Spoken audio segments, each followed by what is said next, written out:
Live with Charlie Clifford talking Bengals Ring of Honor coming up right now. Wincinnati Pod. Who day? It's an exciting time to be a Bengals fan. I'm AC.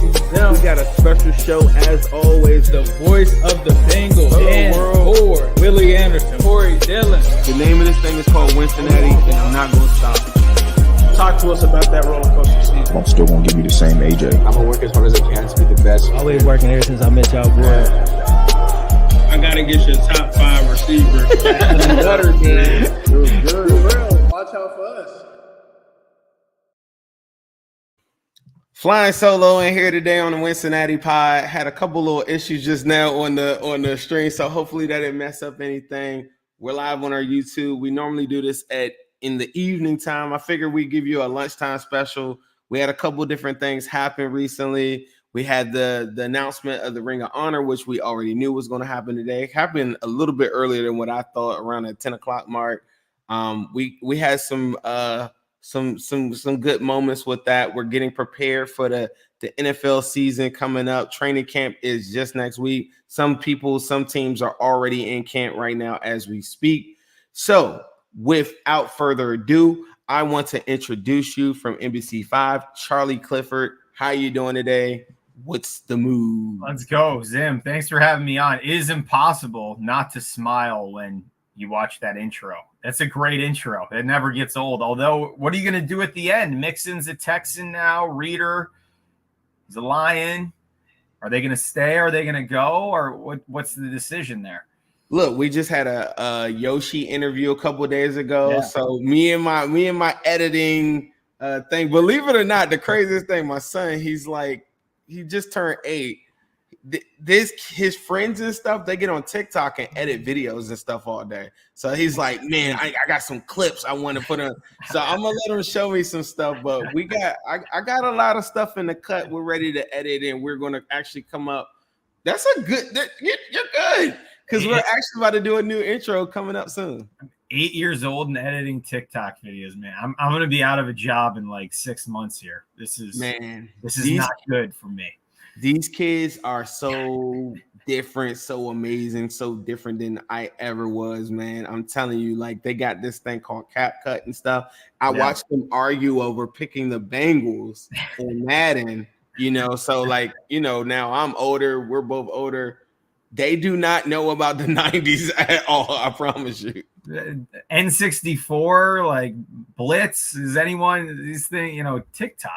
Wave Runner, what you know about that? Yes, I think we had it better, but we'll let them decide. Thanks for having me on, man. Thank you, man. I really, really appreciate it. We've been kind of talking, getting stuff in the mix like recently or whatever. What was your initial reaction from the choices in the Ring of Honor? If you guys are under a rock, Tim Krumrie and Corey Dillon were announced as the 2 new Ring of Honor inductees coming up this season. What was your initial reaction to that, Charlie?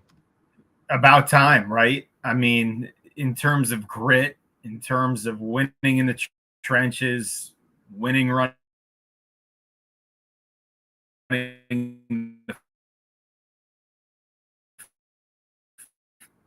It's well documented that, there was some bad blood there with the franchise. He admitted today, we just got off the call with him, he hadn't spoken with the Brown family in 7 years. He was back for the 50th anniversary in 2017.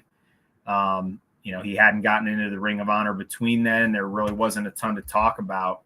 So he made it very clear that the past is the past. He said he was on the phone with Mike Brown.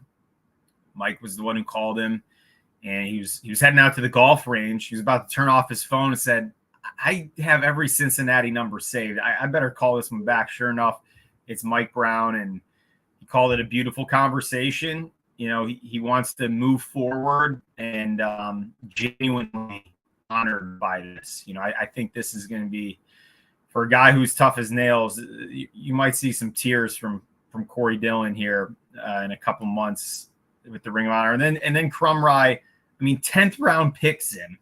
Back when the draft was going 10 rounds, he stays in Cincinnati for a dozen years, multiple Pro Bowls, and all pro on the way to that Super Bowl run.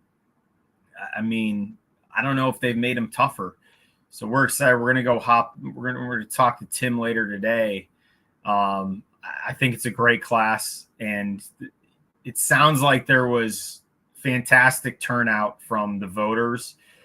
This thing continues to pick up momentum, and I think it's great for everybody who's put on a Bengals uniform that, you know, if you lace them up with one of these guys, you're going to feel a certain type of way, you know, as they go in here. It's just a great day in Cincinnati for sure.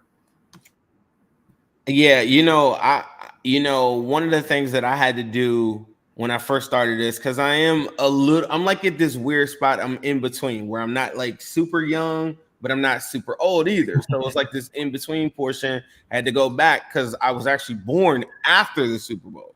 Yeah. So people would tell me about Tim Krumrie, and all this time I thought it was interesting to like finding out more about him and then saying like, okay, in my mind, I thought he was like a D tackle when they tell me about the amount of tackles that he had. Right. And then going and watch him and seeing that he was like a true nose taking up two. That's very rare. And I don't think people understand like the amount of like athleticism that you have to get that many tackles playing that position. What were your memories, or do you have any memories of Tim Krumrie outside of like the gruesome injury in the Super Bowl? But did you have any things like growing up or as you got older like me and that you found out that you were very interested or something that you just didn't know? Yeah, we're in the same boat. I think that iconic photo with his nose all bloody, you get the Bengal helmet tight with the cage on it. I mean, that personifies Tim Krumrie right there. You know, this was no frills. This is the dirty work. And to do it for that duration of time, I mean, we're talking about 12 years here. I just think it's overdue. It's about time a defensive player joins, you know, Ken Riley up there. I know we love offense here in Cincinnati.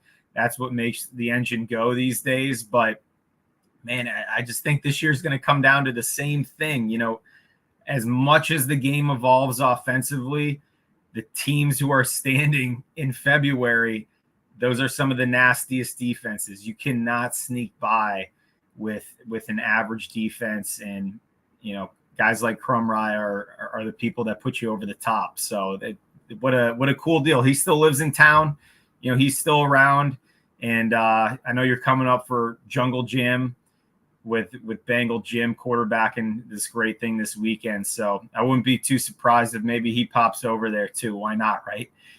Oh, yeah. I've seen a list. I think Jim would get mad at me if I told the people the list. It's insane. It's got current It's got current players. It's got old school players. It's got a bunch of different, you know, people that I'm very interested in, like maybe meeting. Also, just, you know, you just want to see it. You know, I wake up every day, and we were talking about this before I went on. It's like no days off. It's like, it's good to see, like, you know, the people that kind of built the foundation onto why I'm a bigger fan, and I'm really excited about that. What are you going to be doing at the? Do you got anything scheduled at the Jungle Gym coming up on Saturday?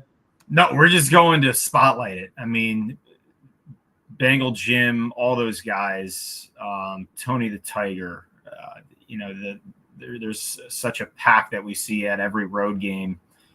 You know, these are the people that make the organization something special on the outside. This is not the norm. You know, if you've only been a Bengal fan, you know, these groups are, you know, I think few and far between in the amount of time that Jim pours into this deal. So we're just going to, you know, give it the spotlight it deserves, and they don't need us. I mean, the whole city knows about it. You're coming up from DC. I mean, everybody, the secret's out. It's not like they need the pub. So they've been great to us, and we definitely want to do it justice and make sure they got that for their archive down the road. So, and the weather looks great too. I took a little peek at the forecast. What are we looking like? Little mid 80s. You know, we might need a beverage or two to stay hydrated. That won't be a problem, right? Man, I'm here. I was I was working, so I do home improvements and stuff like that. I actually was on someone's roof like 2 days ago. It's like 103 degrees. You have no idea. Someone actually had the nerve to be like, "Hey, we're having some issues up in the attic or something." I was like, well, you gotta wait until like the heat. January. We're gonna put that on our January to-do list here. Right. Because if I would have gone up there, I don't think I would have made it to see you guys this weekend. Because I don't know, and that's a message out to anyone. Please don't go in the attic in 100-degree temperatures. Like you might not make it out. But the 80s is really good. Coming up with the camp coming, next week. Yeah. What are some things that you got on the slate for everyone that maybe we should be on the lookout for too? It's just Higgins and Chase being back out there. I'm surprised. I thought Higgins was going to take this thing maybe a little longer. I'm sure. What did you think about that whole deal? I know we've talked about this in circles, but between that story and then the brief story with Hendrickson saying, hey, he might potentially wait this thing out too. I just think it's a huge win for Zac Taylor to have no distractions, healthy Joe Burrow. And, everyone knows there's no secrets that the big three here, Burrow, Higgins, and Chase, unless something comes out of left field, this is it. This is one more shot to go try and do it. So I don't think there's going to need to be much said. I think this is going to be an ultra motivated group. And, you saw it last year when everybody was together, Zac Taylor, Brian Callahan, now Dan Pitcher, they had that thing looking pretty good offensively. I'm more interested in Zim. What's going to happen on defense? Is this team going to be able to stop the run? Is the back end with all the new pieces, are they going to be able to put it together? Because I think if you look at this thing, straight down the middle, I mean, there's some significant concerns on this defense that really aren't going to be answered until you start playing games. I mean, it's just too hard to gauge in camp. Is this a Super Bowl defense or is it not? And that's the biggest question for me. I have a little bit of take on this. I don't think that the Bengals have to be a top 10 defense to go back to a Super Bowl. That doesn't mean that they need to suck. But I had this kind of like this saying I used to say a couple years ago, and it was your offense is your defense. And I thought that the offense was so poor, and it's just built on being in the lead, making sure you're keeping the lead, forcing the opposition to pass the football. Yeah. And I thought this past year, Burrow was so bad early in the season. Like when you go back and look at like the Rams game, the defense was actually amazing. But like the Rams game, Titans game, Browns game for sure, he put them in some bad spots. And I just want to give you like some numbers. So the Bengals had the hardest schedule in the last 24 years of football. They played the 11 playoff teams, which is insane. Cheeto Awuzie gave up a passer rating of 108. DJ Turner gave up a passer rating of 116 with 5 touchdowns allowed. They were 32nd in pass per attempt. They were 32nd in yards per completion. They were 30th in run defense, to your point, and they were 26th in points per game So with all of that said, that doesn't mean that they could get away with that again, but it does make me feel like if the offense can get a little bit more going, and to your point, being at least competent in stopping the run, I feel really good about it. I think that their strategy of throwing bodies at the position in the defensive line with Chris Jenkins and company, I think will work. I would like to see them add like a veteran guy up front on the defensive line point. I don't want to rely on McKinley Jackson coming off the bench. I don't want to rely on stuff like that. Running back position, I wouldn't mind them adding like a veteran running back too. I threw out the name Leonard Fournette. I know it's kind of crazy, but I think he could. I mean, vet minimum guy. Let's see what happens. Is there a position or like a player that you think that the Bengals should strengthen up while we get into this camp part, or do you think that we need to see what we got at camp? I mean, I think it's a wait and see situation. Sorry, I'm on here. You want to come say hi real quick? This is my niece Reagan. Just checking in. As you can tell, she's made a killing from the tooth fairy here lately. Yay! Thanks, Grace. I'll come down in a minute, okay? Shout out to Reagan. I was going to tell him once he loses those teeth, then he Big can get Bengals back. fan right there. Going into first grade at St. Mary's in Cincinnati, but second grade. I don't know. I mean, it's so late in the game. Sure, depth is great, and if some injuries come along, I think, they brought in Tier Tart during, the free agency. That was an option that didn't happen. That would have provided some depth. Rankins, to me, is, of all the pickups, I mean, he is the guy you need the most. The amount of snaps, I know people are very excited about Geno Stone, and I just think Rankins is critical. As you said, Jenkins and McKinley Jackson, I mean, they're going to have to play. This rotational piece, BJ Hill's played a ton of football. What's his durability like at this point? He's just been so reliable. I loved your numbers, and I think you're right. This team played behind essentially all season, and psychologically that has an effect. I mean, as you said, the first stint of the season, everyone in that locker room knew Joe Burrow was playing with essentially one leg. He couldn't move. They knew they were going to have to win low-scoring football games. Late in the year, Browning gives them the spurt, and then, as you said, they continued to play really good football teams, and the schedule really didn't allow them to kind of hit that stride and steal those last couple wins to get in the playoffs. So I think you're right. I think some of the numbers are a bit blown out of proportion based on just, you're right, game flow and the amount of time you're on the field and just very few first quarter leads. So, last season is last season. I'm sure they would say the same thing. You did have Trey Hendrickson put together the second best pass rushing year in the history of the franchise. What level are you going to expect to get that again? I mean, Ruffy's development, I think, cannot be overstated. How are they going to work him and Sam Hubbard? Is this going to be more of a rotation? Or is Sam going to continue to play the vast majority of the snaps? I think it's a transitional time on the defensive line, with the exception of Hendrickson, and that'll be fun to watch in camp too, because any sack Myles Murphy gets, that's going to go crazy on Twitter. I think people have very high hopes for Myles in year 2. I think him being that first round pick, you see it. One of my theories too is that, these teams, where we're looking at the Ravens, the Lions, they're playing their guys early, and getting success with those guys early in their career goes a long way, because that 4-year window, their rookie contract, it is important that you hit on that.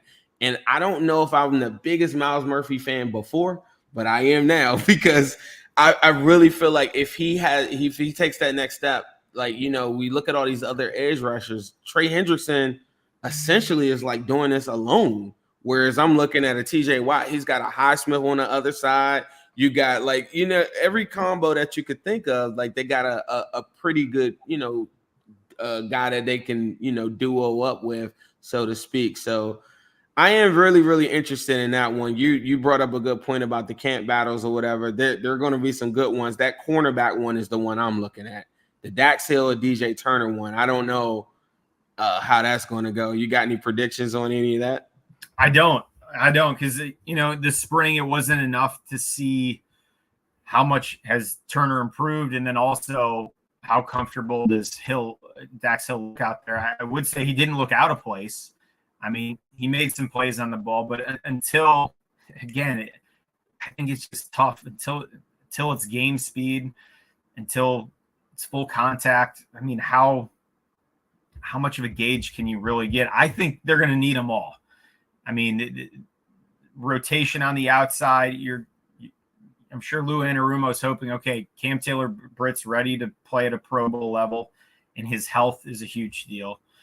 And then with Turner and Hill, I know everyone's, who do you got? I mean, the reality is you're going to need them both. I mean, there's no way you're going to get through this season and one of them's just going to be parked on the bench, miserable. They both want to play. There's no question. For Dax Hill, I'm sure, who handled this really professionally, he's got to be the most pissed off guy in that locker room, right? I mean, is there anyone with more to prove than Dax Hill on a personal level? I mean, I'm sure he wants to, prove it to some of his coaches as well that, hey, I should be playing, and you moved me to safety. This is where I should be. That's going to be a lot of fun. I think that. Do you have an early gut feeling?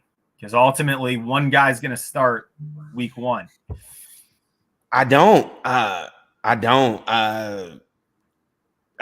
It's hard to get me speechless on a lot, but I just can't see a guy in Dax Hill this late in his career move to the NFL. I know a million dudes that are from my area that are really good. They're not even in the NFL. Can you imagine getting all the way to the NFL and then someone says 3 years in, okay, we're going to start you at a whole new position? Yeah. He's got all the skill set and everything like that. I just think all the things, just like how we are in life, the things that you learn as you go along, he's playing behind because there are little twitches and little different things that I know, like technique-wise, that he just isn't probably privy to playing on a perimeter boundary corner. And I just think I think he might do really well, and I hope he does really well. But it might be week 8. Someone shows him a move he's never seen before on the outside, and I just can't get past that in my mind. But, who knows? Rookies come in all the time and play like vets. So maybe Dax Hill does that. Charlie, I want to be, mindful of your time. I appreciate this. Like I said, when I first started this up, for whatever reason, it didn't stream to Twitter. So I'm going to figure out a way, and we're going to upload this to Twitter as well, too, because I don't think everybody got a chance to see this. Charlie, before you tell everybody where they can follow you at, where they can watch you, I want everyone to know that's watching this that Charlie is single-handedly going to get me and Ace some great interviews coming up. He's already told me that. So he's going to plug us in. So when y'all see us with some big names coming up, thank Charlie for that. But where can they find you at? Hey, let's go. Fun summer ahead. At Char_Cliff on Twitter, NBC 5 if you're rolling through Cincinnati, and can't wait to see everybody at the preseason games, out of camp, at the open practices. And Zim, keep doing your thing, man. One of the best outlets going if you love this team, and looking forward to what will certainly be a wild ride here in 2024. Thank you so much, man. I really, really appreciate y'all. Make sure y'all follow him. Get all your updates and everything from Charlie. One of the best that's doing it. One of my favorite reporters, keeps it honest with me. He's not looking for like stupid stories and clickbait stuff. And I really, really appreciate him. And I really don't think people understand how I go about my day and where I get my information from. So guys like Charlie Clifford are people that I look forward to getting information from. You saw earlier he was on the call directly with Corey Dillon. He's going to be on the call with Krumrie coming up soon. So these are the people that we like to talk to that give us direct sources to what we want as Bengal fans. I really, really appreciate him coming on.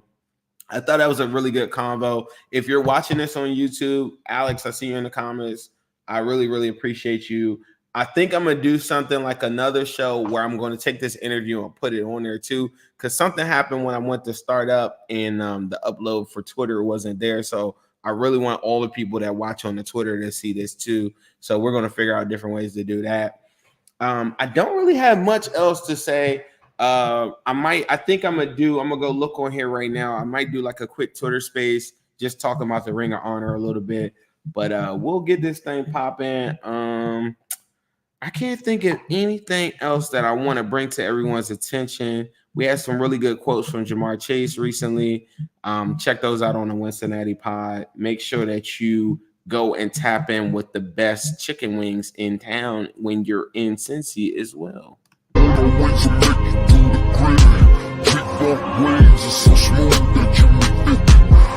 Zim and keep us up on that Bengals news. And when they get it, let's rescue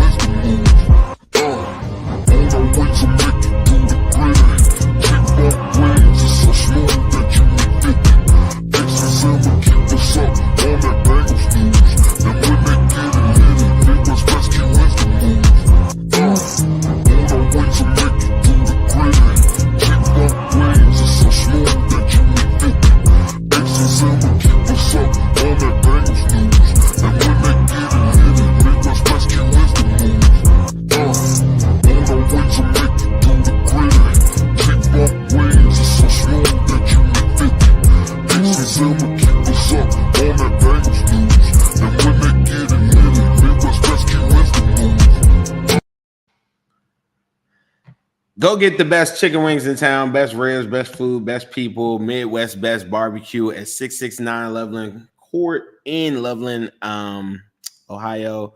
I'm going to go there on Saturday. So if you're there in the afternoon, I get there in the midday. I'm going to go shoot some content, go eat some chicken wings. I'm going to do some good stuff over there too. I'm trying to think of any other things that I wanted to bring to you all's attention. I did want to talk about Corey Dillon for a second. In my mind, he's one of the best running backs of all time.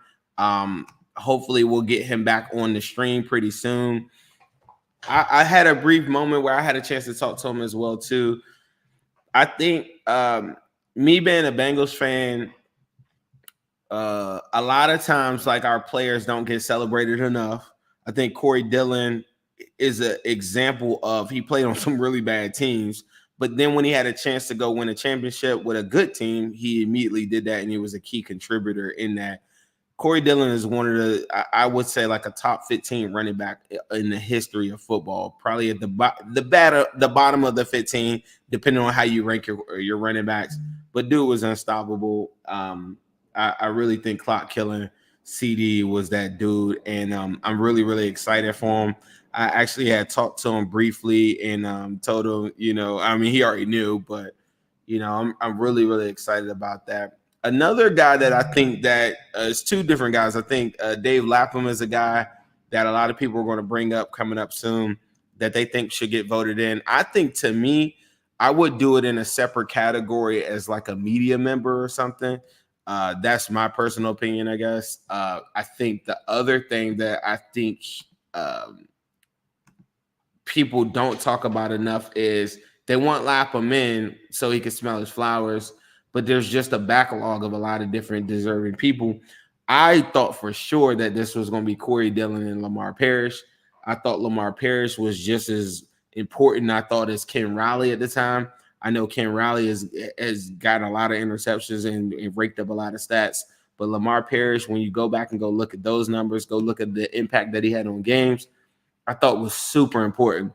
So it's very unfortunate, but I do think like next year you're probably looking at a Lamar Parrish and Lapham combo. That would be what I would do now. But I do think that they should do like an honorary media one for Lapham, and then someone else can get in, like, I guess like Collinsworth or something like that. I don't have everything in front of me, but just going off of memory, there are some guys that I think are very deserving of it before, when we get the backlog out the way, then we can get into like more players that I, watched when I was a super fan, like AJ Green or something like that. So I'm not really worried about that too much. Also, in other news, Burrow has shaved his hair. Little birdie and something I saw told me that that's not it too. Special design, something that I think everybody's going to get a kick out of. They check him out pretty soon. We'll see. I feel like Burrow's like me. Like I cut my hair and all my friends be like, "What are you doing?" I just like, I don't know. I just felt like doing something different today. So some days I just, just rock that. Some days I don't. Some days, I had a low one time. I had a little higher. Like, I don't know. I just wake up and feel something different. So somebody was like, "What's going on with him?" I was like, "Bro, he probably just wakes up and just like, F it. Like, let's do it. Let's get it." So shout out to my partner, Ace. He's on a vacation right now. So hopefully he gets back safely. I know he'll get back safely. Hope he has fun for all of us. If you're going to be at the Jungle Jam this weekend, please make sure you walk up, say what's up. Let's take a picture. I love to take pictures with anybody that, even knows who I am. So don't feel like I'm like some weirdo or something like that. Come, let's hang out. Let's have fun. Let's drink. Let's do it all. Let's have fun. Aside from that, I want to say thank you to everyone. And I want to bid you for a goodbye and tell you that we love you. Who dey? It's an exciting time to be a Bengals fan. I'm Ace. We got a special show as always. The voice of the Bengals. Dan Ford, Willie Anderson, Corey Dillon. The name of this thing is called Wincinnati, and I'm not going to stop. Talk to us about that roller coaster season. I'm still going to give you the same AJ. I'm going to work as hard as I can to be the best. Always working ever since I met y'all, boy. I gotta get your top 5 receivers. Better, man. It was good. For real. Watch out for us.